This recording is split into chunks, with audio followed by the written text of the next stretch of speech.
ولقد آتيناك 7 من المثاني والقرآن العظيم لا تمدن عينيك إلى ما متعنا به أزواجا منهم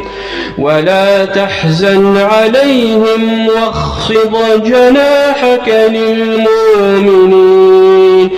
وقل إني أنا النذير المبين كما أنزلنا على المقتسمين الذين جعلوا القرآن عضين فوربك لنسألنهم أجمعين عما كانوا يعملون فاصدع بما تؤمر وأعرض عن المشركين إنا كفيناك المستهزئين الذين يجعلون مع الله إلها آخر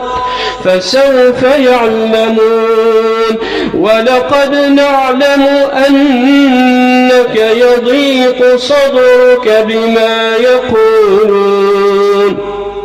فسبح بحمد ربك وكن من الساجدين واعبد ربك حتى ياتيك اليقين.